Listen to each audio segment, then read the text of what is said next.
সবকিছু ঠিক থাকলে আগামী বছরের ফেব্রুয়ারিতে অনুষ্ঠিত হবে বহুল কাঙ্ক্ষিত ত্রয়োদশ জাতীয় সংসদ নির্বাচন। এরই মধ্যে দলগুলো তাদের সম্ভাব্য প্রার্থীদের তালিকা প্রকাশ করতে শুরু করেছে। দেশের প্রধান রাজনৈতিক দল বিএনপি ৩ নভেম্বর ২৩৭ আসনে দলীয় প্রার্থী ঘোষণা করেছে। বাকি ৬৩ আসন বাদ রাখা হয়েছে শরিক দলের জন্য। গুঞ্জন রয়েছে বিএনপির ফাঁকা রাখা ঢাকায় ১০ আসনে উপদেষ্টা আসিফ মাহমুদ ও যে কোনো এক আসনে ধানের শীষের কাণ্ডারি হতে পারে আরেক উপদেষ্টা মাহফুজ আলম। রোববার প্রকাশিত দেশের জাতীয় দৈনিক সমকালের এক প্রতিবেদনে দাবি করা হয়েছে, ছাত্র উপদেষ্টারা চান এনসিপি আগামী জাতীয় সংসদ নির্বাচনে বিএনপির সঙ্গে জোট করুক। তবে এনসিপির শীর্ষ নেতৃত্ব সহ অধিকাংশ নেতা এর জন্য অন্তত ২০টি আসন নির্বাচনের মাঠে সাংগঠনিক সহায়তা এবং দলের বিদ্রোহী প্রার্থী না থাকার নিশ্চয়তা চান। এই নিশ্চয়তা না পেলে তারা বিএনপির সঙ্গে জোট করতে আগ্রহী নন।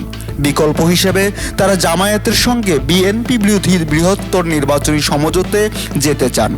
ফলে দোটানায় পড়েছে জুলাই অভ্যুত্থানে ছাত্র নেতাদের গঠিত এনসিপি। গত ১৩ নভেম্বর মন্ত্রী একজন ছাত্র উপদেষ্টার সরকারি বাসভবনে এনসিপির ৩০ জনের বেশি নেতার বৈঠক হয়। পরের দিন দলীয় কার্যালয়ে অনুষ্ঠিত সাধারণ সভা হয়।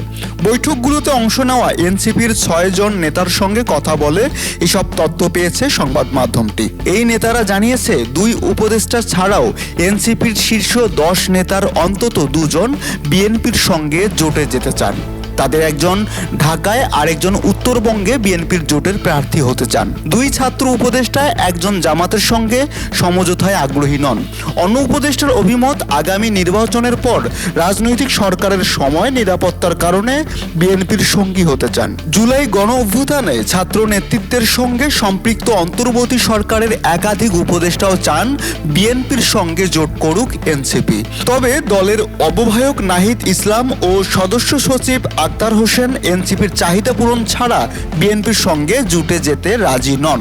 উপদেষ্টার বাসায় বৈঠকের সত্যতা স্বীকার না করলেও গত সাধারণ সভার কথা নিশ্চিত করেছেন এনসিপির জ্যেষ্ঠ যুগ্ম আহ্বায়ক আরিফুল ইসলাম আতিফ। জোটের বিষয়ে তিনি বলেন, এই বিষয়ে কোনো সিদ্ধান্ত হয়নি। আলোচনা হয়েছে জুলাই সনদ এবং সংস্কার বাস্তবায়নে যে দলগুলোর সঙ্গে এনসিপির অবস্থান কাছাকাছি তাদের সঙ্গে নির্বাচনী জোট বা সমঝোতা হতে পারে। এনসিপির সূত্র জানিয়েছে, দলের ৫৫ সদস্যের রাজনৈতিক কাউন্সিল ৩০ থেকে ৩২ জন উপদেষ্টার বাসভবনের ওই বৈঠকে উপস্থিত ছিলেন।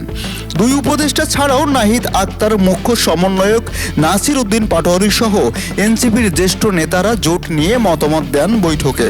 বৈঠক সূত্র জানায়, তথ্য উপদেষ্টা মাহফুজ আলম বিএনপির সঙ্গে জোটের পরামর্শ দেন। বিএনপির সঙ্গে জোট গঠনের সবচেয়ে জরুরি অবস্থান নেন স্থানীয় সরকার উপদেষ্টা আসিফ মাহমুদ সজীব ভুইয়া।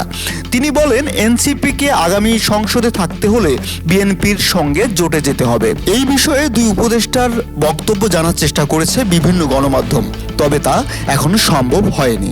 রায়হান কিবরিয়া, তিস্তা 24 টিভি।